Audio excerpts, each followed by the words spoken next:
Helicopter দুর্ঘটনায় ইরানের প্রভাবশালী ব্যক্তিত্ব ইব্রাহিম রাইসির মৃত্যুর পর তার উত্তরসূরি কে হবেন সেটা নিয়ে চলছে জল্পনা কল্পনা। আসন্ন প্রেসিডেন্ট নির্বাচনে অংশ নেয়া প্রার্থীদের সম্পর্কে আশাবাদী দেশটির জনগণ। সংকটময় পরিস্থিতিতে ক্ষমতায় যেই আসুক তাকে হতে হবে একজন কৌশলী নেতা।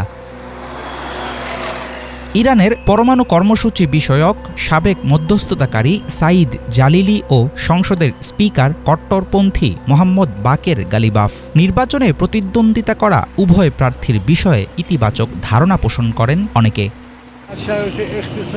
বড় ধরনের সংকটে আছে ইরানের অর্থনীতি। বিভিন্ন ক্ষেত্রে সরকার যে ভর্তুকি দেয় জনগণের মধ্যে সেসব সমানভাবে বিতরণ করা উচিত, তাহলে সবাই একসাথে ভালোভাবে জীবনযাপন করতে পারবে। সাঈদ জলিলি ও গালিবাফ তারা দুজনই ভালো। আমার কথা হচ্ছে তাদের মধ্যে যেই প্রেসিডেন্ট হিসেবে নির্বাচিত হোক না কেন, জনগণের বিভিন্ন সমস্যার সমাধান করার সক্ষমতা তার থাকতে হবে।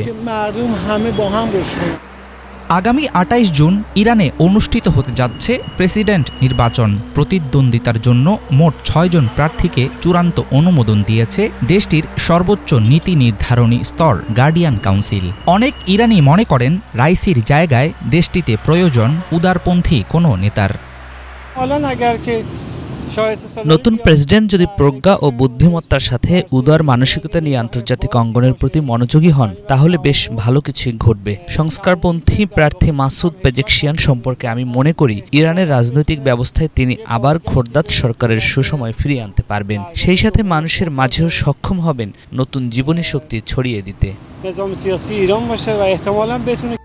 জালিলি ও গালিবাফের পাশাপাশি প্রেসিডেন্ট পদের জন্য লড়ছেন তেহরানের মেয়র আলী রেজা জাকিনি, সংস্কারপন্থী পার্লামেন্ট সদস্য মাসুদ পেজেশকিয়ান, সাবেক স্বরাষ্ট্রমন্ত্রী মোস্তফা পৌর মোহাম্মদী ও রক্ষণশীল রাজনীতিবিদ আমির হোসেন গাজীজাদেহ হাশিমি।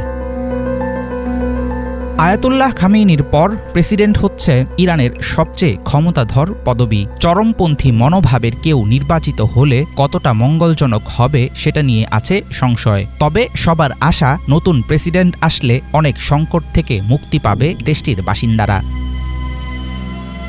হাফিজুল ইসলাম, বাংলা ভিশন।